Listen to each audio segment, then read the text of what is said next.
नमस्कार दर्शकों, बहुत बहुत स्वागत है आप सभी का हमारे विशेष कार्यक्रम दिशा धाम में। मैं हूं आपके साथ निशा। दर्शकों, दिशा धाम एकमात्र ऐसा कार्यक्रम है जिसके साथ आप जुड़ते हैं तो निश्चित रूप से आपको अपने जीवन में बदलाव की अनुभूति होती है। जीवन में सुख और दुख लगातार निरंतर आते रहते हैं। कभी दुख होता है तो कभी सुख होता है, लेकिन जीवन में अगर सब कुछ आपको लग रहा है, निराशा भाव चल रहा है, आपको लगता है कि बेहद नेगेटिविटी है, जीवन में कुछ अच्छा नहीं हो रहा है, तो आप इस कार्यक्रम से ज़रूर जुड़िए, क्योंकि इस कार्यक्रम के दौरान जितनी भी ज्ञान की बातें यहाँ पर गुरु माँ हमें बताती हैं वो बातें बेहद महत्वपूर्ण होती हैं। तो चलिए अपने आज के विशेष कार्यक्रम को यहाँ शुरू करेंगे और मिलकर स्वागत करेंगे गुरु माँ तपेश्वरी नंदा जी का। गुरु माँ, बहुत बहुत स्वागत है आपका। तो दर्शकों, अपना आज का कार्यक्रम शुरू करेंगे और अपने आज के कार्यक्रम को शुरू करते हुए एक यहाँ पर प्रश्न के साथ मैं इस कार्यक्रम को शुरू करूँगी। गुरु माँ, जिस तरह से आपने इससे पहले के एपिसोड में जब हमने बात की थी तो आपने प्राण ऊर्जा के बारे में बताया था। मैं जानना चाहूँगी, आप दर्शकों को अब बताएं, क्योंकि दर्शकों की भी ये जिज्ञासा है कि प्राण ऊर्जा को किस तरह से जागृत किया जाए, इसके बारे में आप बताएं। देखिए निशा जी का ये प्रश्न बहुत ही महत्वपूर्ण है। आपने सभी ने जाना आखिर प्राण ऊर्जा क्या है और चक्रों के विषय में भी जाना, लेकिन उनको जागृत करने की प्रक्रिया क्या है। मैंने एक ही विकल्प बताया था कि गुरु की दीक्षा। अब मैं आगे के विकल्प बताती हूँ आपको कि गुरु की दीक्षा के उपरांत आपको करना क्या है। ये काफ़ी नहीं है कि आपने गुरु से दीक्षा ले ली और उसके बाद आपको फिर कुछ नहीं करना है। गुरु ने सिर्फ आपकी उस ऊर्जा को जागृत किया है। जैसा कि मैंने बताया था कि हम एक अंगीठी में कोयले डालते हैं, नीचे अग्नि लगाते हैं, तभी उन कोयलों में आग प्रकट होती है और उस आग की लपटें जब ऊपर की तरफ जाती हैं तो ऊपर हमें गर्मी का एहसास होता है। ऐसे ही जब गुरु हमें दीक्षा से हमारी कुंडलिनी शक्ति को जागृत करते हैं तो वह अग्नि का कार्य करती है, जिनसे उठी हुई लपटें हमारी ऊपर की तरफ जाती हैं और वही लपटें हमारी शक्ति को जो है जागृत करती हैं। अब जागृत कैसे होगी? जो गुरु ने हमें अग्नि रूप में एक मंत्र दिया है, जो मंत्र हम जपते हैं तो वही हमारा अग्नि का कार्य करती है। जैसे जैसे हम मंत्र को जपते जाते हैं हमारी शक्तियाँ जागृत होती चली जाती हैं, लेकिन मंत्र में आपका समर्पण भाव होना चाहिए और मंत्र भी आपके अनुसार होगा, आपकी योग्यता के अनुसार होगा, आपके मार्ग के अनुसार होगा, तो आपके लिए बहुत ही कारगर सिद्ध होगा। अगर आपको कोई दीक्षा ऐसी मिल गई है कि वो आपको मन में लगी नहीं रहा कि इससे मेरा उद्धार होगा, या मन में आपको खुशी नहीं मिल रही है, या उसको जपते हुए आप कुछ अनुभूति नहीं कर रहे हैं, तो वह मंत्र आपके लिए है ही नहीं, क्योंकि वह मंत्र आपकी योग्यता के अनुसार नहीं है। ये मैं बता दूं कि अगर गुरु आपको ये जान ले कि आपके लिए कौन सा मार्ग है। हमने 3 प्रकार के मार्ग बताए हैं: अश्वक्रांता, रथक्रांता और विष्णुक्रांता। अश्वक्रांता भगवान शिव का मार्ग है, विष्णुक्रांता भगवान विष्णु का मार्ग है और रथक्रांता ब्रह्मदेव का मार्ग है। बहुत सारे व्यक्ति ऐसे होते हैं या साधक ऐसे होते हैं जो ध्यान की ही अवस्था से आगे बढ़ जाते हैं, जिनका मार्ग सिर्फ ध्यान है, जिनको ध्यान में ही आनंद की अनुभूति होती है। बहुत सारे ऐसे मनुष्य होते हैं या साधक जिन्हें हम कहते हैं, वो ऐसे भी होते हैं कि उनको सिर्फ भजन कीर्तन या शास्त्र या परमात्मा की बातें करना या उनसे संबंधित कुछ उपाय वगैरह बताना, इन्हीं को वह बहुत अच्छा समझते हैं। वह समझते हैं कि हमारा जीवन इन्हीं से जो है सार्थक होगा, तो उनको उसी के अनुसार दीक्षा दी जाती है ताकि उन्हें इस संसार की और आध्यात्मिक दोनों प्रकार की ऊर्जाएं वह प्राप्त कर सके। अब तीसरा मार्ग होता है अश्वक्रांता। अश्वक्रांता भगवान शिव का मार्ग होता है। भगवान शिव कौन है? पंचानन, जो कि समस्त शक्तियों के ज्ञाता है, जिनके अंदर समस्त शक्तियां हैं। सृष्टि की उत्पत्ति और अंत जिनकी ऊर्जा से ही होता है, जिनका जो हमारी सृष्टि का अस्तित्व है वह महादेव से ही है। यदि हम महादेव के मार्ग पर चलते हैं तो हम समस्त मार्ग का अनुसरण करते हैं। भगवान शिव आनंद मार्ग का भी अनुसरण करते हैं, भगवान शिव कर्मकांड का भी अनुसरण करते हैं और भगवान शिव बहुत सारे शक्तियाँ जो उनके अंदर हैं, चाहे वह अघोर की है, तंत्र मंत्र की है, चाहे मंत्रों की अगर हम बात करते हैं तो वैदिक मंत्र भी, सावर मंत्र भी, तांत्रिक मंत्र भी, समस्त मंत्र जो है भगवान शिव से ही प्रकट हुए हैं, भगवान शिव के द्वारा ही बताए गए हैं। तो भगवान शिव जो मैंने कहा है पंचानन, ये उस प्रकार के साधक होते हैं जो सबसे पहला होता है वैष्णव तंत्र, दूसरा होता है दीप्ता तंत्र, तीसरा होता है त्रिगुणात्मक तंत्र, चौथा मृत्युलोक और पांचवा अघोर। जो शिव तत्व वाले होते हैं उनको ये पांचों तत्व के वो ज्ञाता होते हैं, पांचों तत्वों से ही उनकी शक्ति जागृत हो सकती है। जैसे अगर मैं वैष्णव तंत्र की बात करती हूँ तो वैष्णव तंत्र जो है आनंद मार्ग है, जहाँ भजन कीर्तन सत्संग जो हम सुनते हैं उससे हमारे शरीर में आनंद की उत्पत्ति होती है और आनंद ही हमें कर्म कांड की तरफ लेके जाता है। जब हमें किसी चीज़ में आनंद आता है तो हम उसको करने के लिए तैयार होते हैं। जब आनंद की तरफ से कर्मकांड की तरफ जाते हैं तो कर्मकांड यही हुआ कि जो धर्म का पालन है, जैसे अगर हमने शिवलिंग पर जड़ चढ़ाना है तो उसके क्या नियम है, भगवान विष्णु के आगे दियाबत्ती करने हैं तो उनके क्या नियम है, माता तुलसी के आगे हमें नियमित रूप से जोत जलानी है तो उसके क्या नियम है, ये सारे जो है हमारे कर्म कांड कहे जाते हैं। अब इसके बाद जब आप कर्म कांड करते रहते हैं तो मैंने पिछले एपिसोड में बताया था कि कर्म कांड के द्वारा हमारे जो है कर्म नष्ट होते हैं, जो हम पिछले जन्मों से लेके आए हैं, जो हमारे कर्म हमें आज दुखों की अनुभूति कराते हैं, वह सारे कर्म कटते चले जाते हैं और हम तीसरे पड़ाव पर चले जाते हैं जो कि हमारा होता है आध्यात्मिक, जिससे हमारी त्रिगुणात्मक शक्तियाँ जागृत होती हैं। त्रिगुणात्मक शक्तियाँ जैसा मैंने पहले भी बता रखा है, अनेकों बार बताती हूँ, भगवान ब्रह्मा विष्णु और महेश तीनों की शक्तियाँ, क्योंकि तीनों ही एक दूसरे के पूरक हैं। अगर सृष्टि में एक भी अगर देवता हमारे वैरागी हो जाएं, संसार से विरक्त हो जाएं, तो इस सृष्टि की रचना असंभव है। तो त्रिगुणात्मक के लिए हमने जो साधना करनी है उसकी तरफ जाते हैं। जब उनकी त्रिगुणात्मक शक्तियाँ जागृत हो जाती हैं तो वह आगे मृत्युलोक की तरफ चले जाते हैं। मृत्युलोक जैसे इस ब्रह्मांड के सूक्ष्म रहस्यों को जानना, पराविज्ञान के रहस्यों को जानना, और इसके अलावा जो इस संसार में जो सूक्ष्म एनर्जियां हैं जिसे हम भूत प्रेत तंत्र मंत्र टोना टोटका या और भी बहुत सारी सकारात्मक शक्तियां भी हैं, उन सब के रहस्यों को जानना हमारा मृत्युलोक कहलाता है। हम मृत्युलोक में जो शक्तियां होती हैं जिनको हम भूत प्रेत तंत्र कहते हैं, उनसे यहाँ तक कि बात करने तक की भी क्षमता हमारे त्रिगुणात्मक में उत्पन्न हो जाती है। जैसे महादेव अपनी आंखें आधी खुली रखते हैं, अर्ध खुली आंखें होती हैं जो हमारे संसार को भी देखते हैं और ब्रह्मांड की समस्त शक्तियों को भी देखते हैं। तो उन्हीं में वह देखते हैं कि कौन सी क्या क्रिया कब हो रही है। तो यही हमारी त्रिगुणात्मक शक्ति से हमारे अंदर भी उत्पन्न होती है। अब इसके बाद हमारा आ जाता है अघोर तंत्र। अघोर तंत्र जहाँ कोई भी कार्य हमारे सिद्धता की तरफ नहीं ले जा रहा है तो अघोर जो है हमें सिद्धता की तरफ ले जाता है। जैसे माता काली को जब मणि और मल्ला ने कैद कर लिया था, जब माता काली रुष्ट होकर चली गई थी महादेव के पास से, तो मणि और मल्ला जो है माता काली की बहुत ही आराधना करते थे। उनको ये था कि माँ काली हमारे हमेशा साथ रहे और हमारे ही अनुसार समस्त जगत का कार्य करे। वह अपने स्वार्थ के लिए माता काली को अपने वश में करना चाहते थे और ऐसा उन्होंने किया भी। जब कोई मार्ग नहीं दिखाई दिया तो ब्रह्मा और विष्णुदेव ने उन्हें भगवान शिव को कहा कि प्रभु अब आप जो है अघोर क्रिया का उपयोग करें। तो भगवान शिव भी सोच में पड़ गए कि यदि मैं अघोर क्रिया का प्रयोग करूंगा तो आगे आने वाले युग में इस क्रिया का जो है अनुचित प्रयोग किया जाएगा।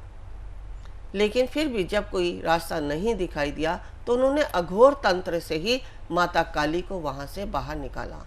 भगवान शिव को भी कोई मार्ग नहीं दिख रहे थे, उनके पास भी सिर्फ एक अघोर ही एक मार्ग था। तो जितने भी मार्ग होते हैं वो सब भगवान शिव से ही चले आ रहे हैं। तो अघोर भी जो है भगवान शिव का ही मार्ग है। भगवान शिव के इस मार्ग में हम अघोर शब्द से जो है बहुत भयभीत भी होते हैं, लेकिन अघोर शब्द का मतलब ये नहीं है कि आप भयभीत हो। अघोर शब्द का मतलब यही है कि भगवान शिव का 5वां रूप, जिसे हम अघोर कहते हैं, उस रूप के द्वारा हम अपने समस्त कार्यों को पूर्णता की तरफ ले जाते हैं। चाहे हम यज्ञ करते हैं, चाहे हम तप करते हैं, चाहे व्रत करते हैं, लेकिन भगवान शिव के ही मार्ग का अनुसरण करते हैं। हमें पता है कि मंत्र और यंत्र दोनों में ही पावर है। भगवान शिव ने भी अघोर में कुछ अघोर यंत्रों का प्रयोग किया और कुछ अघोर मंत्रों का प्रयोग किया। मंत्र हमारे मन में जो स्थिर होकर हमारे मन में तर जाए उसे मंत्र कहते हैं, और यंत्र जो उस मंत्र से तैयार किया गया है। अगर हम मन की बात करते हैं तो मन भी हमारा स्थिर नहीं होता, और जल की बात करते हैं तो जल भी स्थिर नहीं होता। तो हमारा जो मन है वो जल की तरह है। जैसे अगर मन रुक जाए, मन स्थिर हो जाए, तो हम अपनी इंद्रियों पर कंट्रोल करके उस परमात्म तत्व को प्राप्त कर सकते हैं जो हम पाना चाहते हैं। और अगर हमारा जल रुक जाता है तो हम उसे एक यंत्र के द्वारा, जिसको हम मोटर कहते हैं, उसके द्वारा उठाते हैं तो वह जल ऊपर की तरफ उठता है।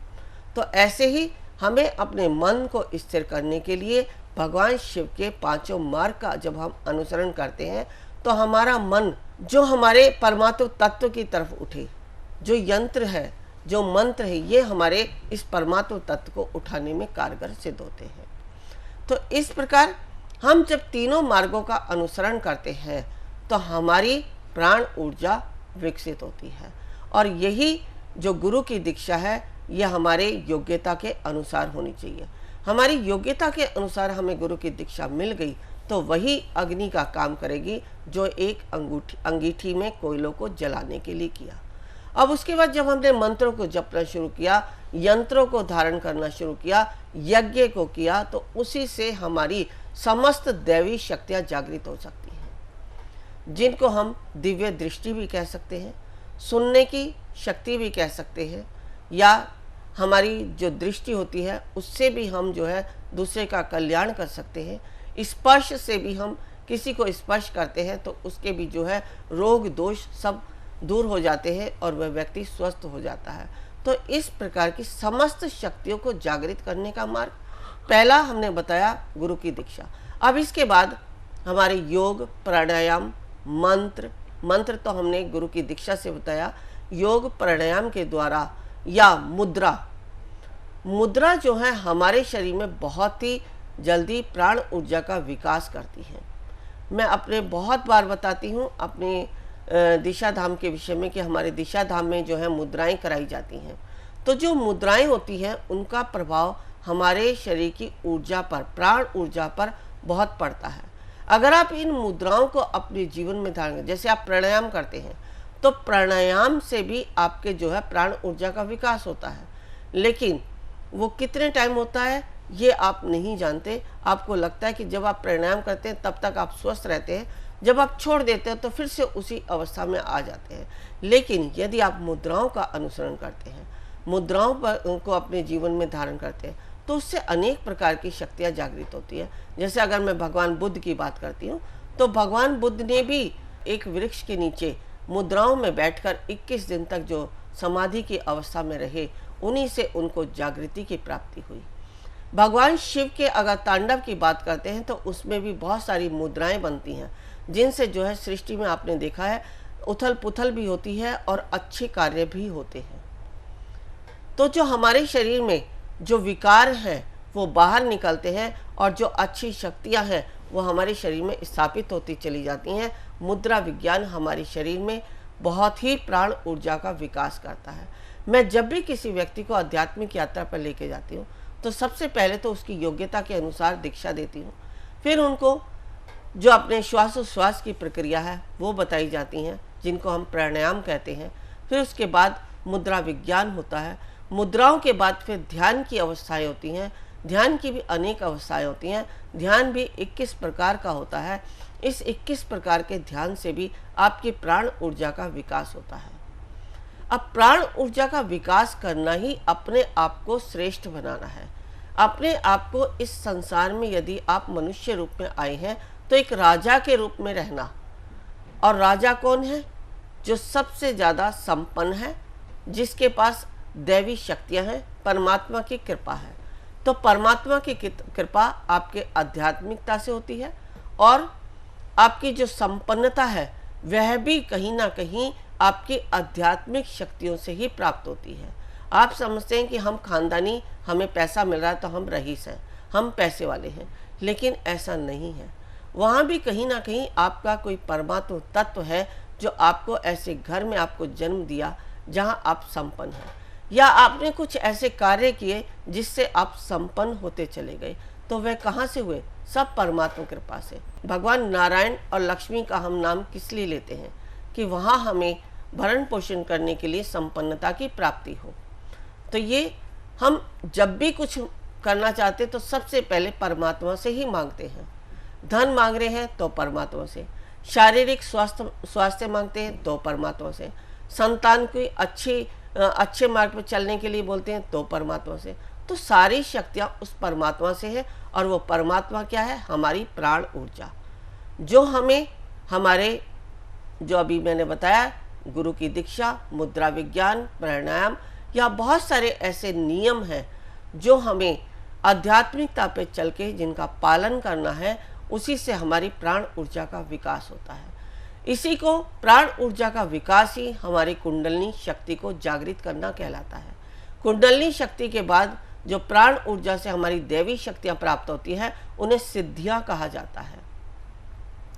तो ये सिद्धियाँ कैसे प्राप्त करनी है, प्राण ऊर्जा कैसे विकसित करनी है, ये सब मैंने आज आपको बताया। यदि आप चाहते हैं अपने जीवन में सुखी रहना, क्योंकि यहाँ हम रोज कहते हैं कि जीवन को सुखी बनाना है तो दिशा धाम के मार्ग पर चलें। तो यही आप जब तक इन सब का अनुसरण नहीं करेंगे, तब तक आप कैसे अपने जीवन को सफल बनाने के मार्ग पर चलेंगे। जैसे ही आप इन सब का अनुसरण करते हैं तो आपके जीवन में लौकिक, जो आपको भौतिक सुख सुविधाएं चाहिए, या आपके परिवार में सब कुछ अच्छा होता रहे, आपके परिवार में सुख, समृद्धि और संपन्नता आती रहे, तो वो सिर्फ प्राण ऊर्जा के विकास से होती है। प्राण ऊर्जा का विकास आपके विचारों में परिवर्तन करता है। जैसे ही आपके विचारों में परिवर्तन होता है, वैसे ही आप संपन्नता की तरफ चले जाते हैं और आपका जीवन सफल होता चला जाता है। तो बिल्कुल दर्शकों, ये आपने जाना कि प्राण ऊर्जा को किस तरह से जागृत किया जाता है। अगर आप चाहते हैं कि इसी तरह से गुरु माँ आपको लगातार ज्ञान की बातें बताती रहें और इसी तरह से आप अपने जीवन में गुरु माँ के माध्यम से ज्ञान को उतारते रहें, तो आप इस कार्यक्रम को बिल्कुल देखिए, इस कार्यक्रम से आप जुड़िए। अगर आप चाहते हैं कि आप गुरु माँ से मिलकर बात करें, या फिर आपकी जो भी दुविधा, जो भी समस्या चल रही है, वो आप गुरु माँ से मिलकर डिस्कस करें, तो वो भी अब यहाँ पर बिल्कुल संभव है। टीवी स्क्रीन पर जो नंबर्स चल रहे हैं, आप इन नंबर्स पर कॉल कर सकते हैं। कॉल करने के साथ ही आप गुरु माँ से बात भी कर सकते हैं। मिलना चाहते हैं तो एक अपॉइंटमेंट ज़रूर लें। अपॉइंटमेंट के बाद आप गुरु माँ से मिल भी सकते हैं। निश्चित रूप से इस कार्यक्रम से जुड़ने के बाद आप अपने जीवन में बदलाव ज़रूर महसूस करेंगे। चलिए, वक्त हो चला है आपसे विदा कहने का। समय की कमी है, लेकिन फिर भी दर्शकों, पूरा प्रयास गुरु माँ का यही रहता है कि वो आप तक तमाम ज्ञान की बातों को पहुँचा सके। चलिए, अब विदा कहते हैं आपसे। बहुत बहुत शुक्रिया गुरु माँ, आप जुड़िए, आपने बेहद अच्छी बातें बताई। बहुत बहुत शुक्रिया आपका, धन्यवाद, नमस्कार। ऋषिकेश में जो हम शिविर कराने जा रहे हैं, हमारा उद्देश्य है कुंडलिनी जागरण। कुंडलिनी जागरण के लिए आवश्यक है ओम को सिद्ध करना, नागपाश खोलना, विचारों से शून्य होना, समर्पण भाव आना, शरीर में बैठने की क्षमता होना, तभी आप प्राप्त कर सकते हैं कुंडलिनी शक्ति को। यदि आप भी चाहते हैं कुंडलिनी शक्ति को पाना, तो अवश्य आएं हमारे इस शिविर में। गुरु माँ तपेश्वरी जी बढ़ाए एक कदम अध्यात्म की ओर और पाएं स्वस्थ शरीर, संपन्नता व एकाग्रता। गुरु माँ के द्वारा 108 प्रकार की दीक्षाएं प्रदान की जाती हैं, जिन्हें लेकर आप अपने जीवन को सुखों से भर सकते हैं। आप गुरु माँ से ध्यान व उपचार पद्धतियाँ सीख सकते हैं, जैसे मुद्रा विज्ञान, साधना से सिद्धियों की ओर, तत्व ज्ञान, लामा फेरा, तनाव, डिप्रेशन, पागलपन, नजर दोष, टोने टोटके में अत्यंत प्रभावी योग माया, रोगी को रोग मुक्त करना, हुंकार विद हलीम बौद्धिक विकास एवं लक्ष्य प्राप्ति हेतु टिंटी सर्कल एकाग्रता बढ़ाने के लिए। हमारा पता है Disha Dham near Adarsh Nagar metro station, gate number 2, Delhi 110033। Phone number 8287676694 9643297059।